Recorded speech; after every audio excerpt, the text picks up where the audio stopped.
ക്രിസ്തുയേശുവിൻ്റെ നാമത്തിൽ എല്ലാവർക്കും സ്നേഹവന്ദനങ്ങൾ അറിയിക്കുന്നു. ഒരു പുതിയ പ്രഭാതം കൂടെ ദൈവം നമുക്ക് സമ്മാനിച്ചതിനായി ദൈവത്തിന് നന്ദി നിറഞ്ഞ ഹൃദയത്തോടെ സ്തോത്രം ചെയ്യാം. ഇന്ന് രാവിലെയുള്ള ധ്യാനത്തിനായി മത്തായി എഴുതിയ സുവിശേഷം 2-ാം അധ്യായത്തിൽ നിന്നുള്ള കാര്യങ്ങൾ ചിന്തിക്കുവാൻ ആഗ്രഹിക്കുകയാണ്. മത്തായി സുവിശേഷം 2-ാം അധ്യായത്തിൽ നാം കാണുന്നത് കിഴക്ക് നിന്നുള്ള വിദ്വാൻമാർ യഹൂദന്മാരുടെ രാജാവായി പിറന്നവൻ്റെ നക്ഷത്രം കിഴക്ക് കണ്ടതിന് ശേഷം ശിശുവിനെ കാണുവാനായി വരുന്ന രംഗമാണല്ലോ.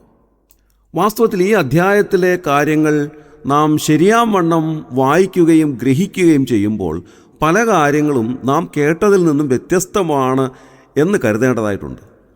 പലപ്പോഴും ഞാൻ കേട്ടിട്ടുള്ളത്, കിഴക്ക് നിന്നുള്ള വിദ്വാൻമാർ അവർക്ക് മുൻപായി പോയിക്കൊണ്ടിരുന്ന നക്ഷത്രത്തെ നോക്കിയാണ് വന്നത്. എന്നാൽ അബദ്ധവശാൽ ഈ നക്ഷത്രത്തിൽ നിന്നുള്ളതായ നോട്ടം മാറിപ്പോയപ്പോൾ അവർ അബദ്ധത്തിൽ ഹെരോദാവിൻ്റെ കൊട്ടാരത്തിലേക്ക് എത്തിച്ചേർന്നു എന്നുമാണ് ഞാൻ കേട്ടിട്ടുള്ളത്. എന്നാൽ ഈ ഭാഗം നാം ശരിയാവണ്ണം വായിക്കുമ്പോൾ കിഴക്ക് കണ്ട നക്ഷത്രം അവർക്ക് മുൻപേ പോയിക്കൊണ്ടിരുന്നതായോ അല്ലെങ്കിൽ അവർ അബദ്ധവശാൽ ഹെരോദാവിൻ്റെ കൊട്ടാരത്തിൽ എത്തിച്ചേർന്നതായോ രേഖപ്പെടുത്തിയിട്ടില്ല. വാസ്തവത്തിൽ എന്താണ് സംഭവിച്ചത്? വാനശാസ്ത്രജ്ഞന്മാരായ ഈ വിദ്വാൻമാർ കിഴക്കു കണ്ട പ്രത്യേകമായ ആ നക്ഷത്രത്തെ തിരിച്ചറിഞ്ഞു. ഇത് യഹൂദന്മാരുടെ രാജാവായി പിറന്നവൻ്റെ നക്ഷത്രമാണ് എന്നുള്ളത് മനസ്സിലാക്കിയ അവർ യാത്ര ചെയ്ത് യെരുശലേമിൽ ഹെരോദാവിൻ്റെ കൊട്ടാരത്തിലേക്ക് എത്തിച്ചേരുകയായിരുന്നു. അവർ നക്ഷത്രത്തെ നോക്കി അല്ല ഹെരോദാവിൻ്റെ കൊട്ടാരത്തിലേക്ക് വന്നത്, അല്ലെങ്കിൽ അബദ്ധവശാൽ നക്ഷത്രത്തിൽ നിന്നുള്ളതായ നോട്ടം മാറിപ്പോയതുകൊണ്ട് ഹെരോദാവിൻ്റെ കൊട്ടാരത്തിൽ എത്തിച്ചേർന്നതല്ല. അങ്ങനെ ഒന്നും ആ ഭാഗത്ത് രേഖപ്പെടുത്തിയിട്ടില്ല. നേരെ മറിച്ച് ഹെരോദാവിൻ്റെ കൊട്ടാരത്തിൽ നിന്ന് വീണ്ടും യാത്ര പുറപ്പെടുമ്പോഴാണ് നക്ഷത്രം അവർക്ക് മുൻപായി പോയിക്കൊണ്ടിരുന്നു എന്ന് നാം വായിക്കുന്നത്. ഇനി ഹെരോദാവിൻ്റെ കൊട്ടാരത്തിൽ അവർ എത്തിച്ചേർന്നപ്പോഴുണ്ടായ സംഭവങ്ങൾ എന്തൊക്കെയാണ്? യഹൂദന്മാരുടെ രാജാവായി പിറന്നവൻ എവിടെ എന്ന് ചോദിക്കുമ്പോൾ ആ ചോദ്യത്തിൻ്റെ മുൻപാകെ ഹെരോദാവും യെരുശലേം ഒക്കെയും നടുങ്ങിപ്പോയി എന്നാണ് നാം വായിക്കുന്നത്. ഉടൻ തന്നെ ഹെരോദാവ് എന്താണ് ചെയ്തത്? ജനത്തിൻ്റെ മഹാപുരോഹിതന്മാരെയും ശാസ്ത്രിമാരെയും എല്ലാം കൂട്ടിവരുത്തി വലിയൊരു രാജസദസ്സ് യെരുശലേമിൽ നടക്കുകയാണ്. ക്രിസ്തു എവിടെ ജനിക്കുന്നു എന്നുള്ളതാണ് വിഷയം. അവർ പ്രവാചക പുസ്തകങ്ങളെല്ലാം കൊണ്ടുവന്നു. അവിടെ വലിയൊരു ചർച്ച നടക്കുകയാണ്, ഒരു വലിയ സമ്മേളനം നടക്കുകയാണ്. ആ സമ്മേളനത്തിൽ വളരെ വിശദമായി അതിൻ്റെ മൈക്രോ ലെവലിൽ അവർ അനലൈസ് ചെയ്തിട്ട് കണ്ടുപിടിക്കുകയാണ് ക്രിസ്തു ജനിക്കുന്നത് ബേത്ലഹേമിലാണ്. ഈ ഒരു വലിയ സംഭവത്തിലൂടെയാണ് വാസ്തവത്തിൽ ഹെരോദാവും യെരുശലേമൊക്കെയും ലോകം മുഴുവനും അറിഞ്ഞത് ക്രിസ്തു ബേത്ലഹേമിൽ ജനിക്കുന്നു എന്നുള്ളതായ വസ്തുത.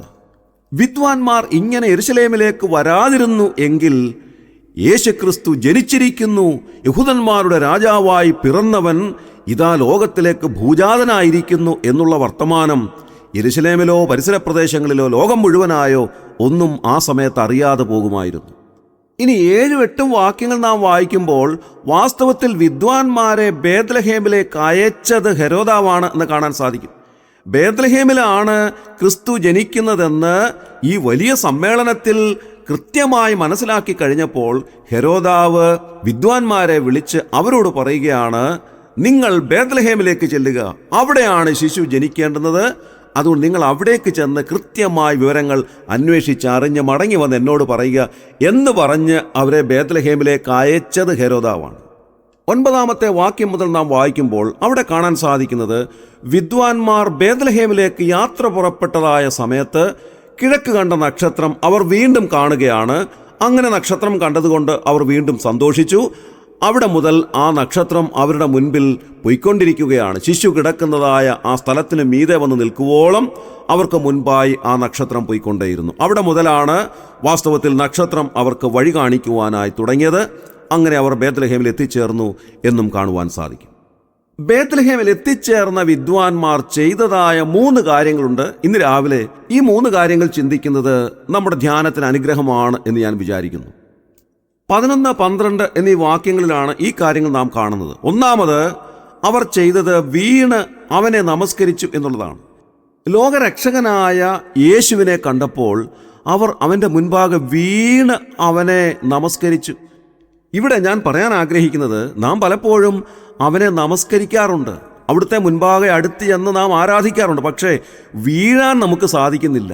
നാം ആരാധിക്കുന്നുണ്ട്, ശരിയാണ്, നാം ദൈവം മുൻപാകെ ചെല്ലുന്നുണ്ട്, പക്ഷേ വീണ് നമസ്കരിക്കുവാൻ നമുക്ക് സാധിക്കുന്നുണ്ടോ?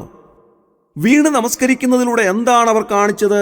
അവിടുത്തെ ഭയത്തോടും ബഹുമാനത്തോടും ഭക്തിയോടും സകലവിധ ഏകാഗ്രതയോടും കൂടെ ദൈവം മുൻപാകെ ആരാധിക്കുകയായിരുന്നു. ഇത്രയും ഏകാഗ്രതയിൽ കർത്താവിനെ ആരാധിക്കുവാൻ നമുക്ക് എപ്പോഴെങ്കിലും സാധിച്ചിട്ടുണ്ടോ? ഇന്ന് രാവിലെ ദൈവവചനം നമ്മോട് പറയുകയാണ്, എല്ലാ ദിവസവും രാവിലെ സമയത്ത് അവിടുത്തെ മുൻപാകെ വീണ് വണങ്ങി അവിടുത്തെ നമസ്കരിക്കുവാനും ആരാധിക്കുവാനും നമുക്ക് സാധിക്കണം എന്നുള്ളത്. ഇന്ന് പല സഭകളെ നോക്കുമ്പോൾ ആരാധന എന്താണെന്ന് തലനാരിഴ കീറി പഠിപ്പിക്കുന്ന സഭകളുണ്ട്. എത്ര കൃത്യമായിട്ടാണ് പഠിപ്പിക്കുന്നതെന്ന് അറിയാമോ? തലനാരിഴ കീറി പഠിപ്പിക്കുകയാണ്. പക്ഷേ ആ പഠിപ്പിക്കൽ മാത്രമേ ഉള്ളൂ. കൃത്യമായി ദൈവത്തെ ആരാധിക്കുന്നത് എങ്ങനെയെന്ന് അവർക്ക് അറിഞ്ഞുകൂടാ. അനുഭവമില്ല, ഭയമില്ല, ഭക്തിയില്ല. ദൈവം മുൻപാകെ തലകളെ കുനിക്കുവാൻ സാധിക്കുന്നില്ല. അവരുടെ തല എപ്പോഴും ഉയർന്നു നിൽക്കുകയാണ്. ആരാധിക്കുമ്പോൾ പോലും ശിരസിനെ കുനിക്കുവാൻ അവർക്ക് സാധിക്കുന്നില്ല. അവരുടെ തല എപ്പോഴും ഉയർന്നു തന്നെ നിൽക്കുന്നു. അങ്ങനെ ആരാധനയെപ്പറ്റി അവർ പഠിപ്പിക്കുക മാത്രം ചെയ്ത് അതിൽ സംതൃപ്തി അടയുന്നു.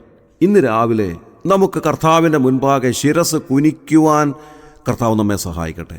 അവിടുത്തെ വണങ്ങി ആരാധിക്കുവാൻ, വീണ് ആരാധിക്കുവാൻ, നമ്മുടെ ഹൃദയം മുഴുവനും ദൈവം മുൻപാകെ അടിയറവ് പറഞ്ഞ് കർത്താവിൻ്റെ മുൻപാകെ നാം ഒന്നുമല്ല എന്ന് സമ്മതിച്ച് നമ്മുടെ ഏകാഗ്രതയിൽ ഭയത്തോടും ഭക്തിയോടും കൂടെ ദൈവത്തെ വീണ് വണങ്ങി ആരാധിക്കുവാൻ, നമ്മുടെ ഹൃദയത്തിൽ നിന്ന് ആരാധിക്കുവാൻ ഇന്ന് രാവിലെ കർത്താവ് നമ്മെ സഹായിക്കട്ടെ. രണ്ടാമത് നാം കാണുന്നത്, അവർ നിക്ഷേപ പാത്രങ്ങളെ തുറന്നിട്ട് പൊന്ന്, കുന്തിരുക്കം, മൂര് എന്നിവ കാഴ്ചവെച്ചു എന്നുള്ളതാണ്. ഇവിടെ പൊന്ന് കർത്താവിൻ്റെ രാജ്യത്വത്തെയും കുന്തിരുക്കം അവിടുത്തെ പൗരോഹിത്യത്തെയും മൂര് അവിടുത്തെ കഷ്ടാനുഭവങ്ങളെയും കാണിക്കുന്നു എന്ന് ചിന്തിക്കുന്നതിൽ തെറ്റില്ല. ഇന്ന് രാവിലെ ഏറ്റവും വിലയേറിയത് അവിടുത്തെ മുൻപാകെ കാഴ്ച അർപ്പിക്കുവാൻ നമുക്ക് സാധിക്കുമോ? എന്താണ് നമുക്ക് കാഴ്ചയായി അർപ്പിക്കേണ്ടുന്നത്? ദൈവവചനം പറയുന്നത്, സ്തോത്രമെന്ന യാഗം അർപ്പിക്കുന്നവൻ എന്നെ മഹത്വപ്പെടുത്തുന്നു എന്നാണ്. വാസ്തവത്തിൽ ദൈവത്തെ ആരാധിക്കുന്നതായ സമയത്ത് നാം നമ്മുടെ അധരങ്ങളെ തുറന്ന് സ്തോത്രം പറയുവാൻ നമുക്ക് സാധിക്കണം. അപ്പോഴാണ് കർത്താവിന് സ്തോത്രയാഗം അർപ്പിക്കുക എന്നുള്ള ശുശ്രൂഷ ഫലപ്രദമായി നിർവഹിക്കുവാൻ നമുക്ക് കഴിയുന്നത്. സത്യം പറയട്ടെ, സ്തോത്രം എന്നുള്ളത് വാക്കു പോയിട്ട് വായും പൂട്ടി ഇരുന്നു കൊണ്ടല്ലേ നാം പലപ്പോഴും ആരാധനാ ശുശ്രൂഷകളിൽ സംബന്ധിക്കാറുള്ളത്. കർത്തൃമേശയുടെ സമയത്ത് പോലും നാം വായ തുറക്കുന്നില്ല. മിണ്ടാതിരുന്ന് ഞാൻ ദൈവമെന്ന് അറിഞ്ഞുകൊള്ളുവേൻ എന്നുള്ള വാക്യത്തിൻ്റെ ബലത്തിൽ നാം വായ തുറക്കാതെ ഇരിക്കുകയാണ്. ഇന്ന് രാവിലെ നമുക്ക് ഹൃദയത്തിൻ്റെ ആഴത്തിൽ നിന്ന് സ്തോത്രം പറയുവാൻ, അത് വായ തുറന്ന് ദൈവം മുൻപാകെ സ്തോത്രം പറയുവാൻ നമുക്ക് സാധിക്കുമോ? അങ്ങനെയെങ്കിൽ എത്രയോ അനുഗ്രഹകരമായൊരു അനുഭവം നമുക്കുണ്ടാകുന്നു. മൂന്നാമത്, അവർ വേറെ വഴിയായി സ്വദേശത്തേക്ക് മടങ്ങിപ്പോയി എന്നുള്ളതാണ്. അവർ സഞ്ചരിച്ചു വന്നതായ പാതയിൽ തന്നെ മടങ്ങിപ്പോകാതെ മറ്റൊരു വഴി അവർ തിരഞ്ഞെടുത്തു. സ്വദേശത്തേക്ക് അവർ മടങ്ങിപ്പോയി. യേശുവിനെ കണ്ടു കഴിഞ്ഞപ്പോൾ അവരുടെ വഴികളിൽ വ്യത്യാസമുണ്ടായി. ഇങ്ങോട്ട് വന്നതുപോലെ പ്രയാസത്തിലോ ഉത്കണ്ഠയിലോ സംശയത്തിലോ ഒന്നുമല്ല അവർ മടങ്ങിപ്പോകുന്നത്. വർദ്ധിച്ച സന്തോഷത്തോടെ യേശു കർത്താവിനെ കാണുവാനും വീണ് വണങ്ങി നമസ്കരിക്കുവാനും അവർ കൊണ്ടുവന്ന നിക്ഷേപപാത്രങ്ങളെ തുറന്ന് അവിടുത്തെ മുൻപാകെ ആ സമ്മാനങ്ങൾ കൊടുക്കുവാനും ഒക്കെ ഇടയായതിൽ അത്യന്തം സന്തോഷിച്ചുകൊണ്ട് അവർ വേറെ വഴിയായി മടങ്ങിപ്പോവുകയാണ്. ഇന്ന് രാവിലെ പ്രിയമുള്ളവരെ, നമുക്കും സന്തോഷത്തോടെ കർത്താവിനെ കണ്ടു, അവിടുത്തെ മുൻപാകെ വീണ് വണങ്ങി അവിടുത്തെ നമസ്കരിച്ചു, സന്തോഷത്തോടെ ആ സന്നിധിയിൽ സ്തുതിസ്തോത്രയാഗങ്ങൾ അർപ്പിച്ചു. അതിനുശേഷമായി ഇന്നത്തെ ദിവസം മുഴുവനും ആ സന്തോഷത്തിൽ ജീവിക്കുവാൻ നമുക്ക് സാധിക്കുമോ? ജീവിത പ്രശ്നങ്ങൾ മാത്രം ചിന്തിച്ച് വല്ലാതെ നിരാശപ്പെട്ട് നമ്മുടെ ആരോഗ്യത്തെപ്പറ്റിയോ രോഗത്തെപ്പറ്റിയോ ക്ഷീണത്തെപ്പറ്റിയോ ബുദ്ധിമുട്ടുകളെപ്പറ്റിയോ മറ്റ് പ്രയാസങ്ങളെപ്പറ്റിയോ ഒക്കെ ചിന്തിച്ച് ഇന്നത്തെ ദിവസം ഈ വഴിദൂരം മുഴുവനും സങ്കടപ്പെട്ട് സഞ്ചരിക്കാതെ കർത്താവിനെ ഞാൻ കണ്ടിരിക്കുന്നു, ഇന്ന് രാവിലെ ഞാൻ അവിടുത്തെ വീണ് വണങ്ങി നമസ്കരിച്ചിരിക്കുന്നു, ഞാൻ സ്തുതിസ്തോത്രയാഗങ്ങൾ അർപ്പിച്ച് സന്തോഷത്തോടെ അവിടുത്തെ ആരാധിച്ചിരിക്കുന്നു, അവിടെ നിന്ന് ഞാൻ സന്തോഷത്തോടെ ജീവിക്കുന്നു എന്നുള്ള വലിയ ബോധ്യത്തോടുകൂടെ ഇന്നത്തെ ദിവസം മുഴുവനും ജീവിക്കുവാൻ കർത്താവ് കർത്താവ് നമ്മെ സഹായിക്കട്ടെ.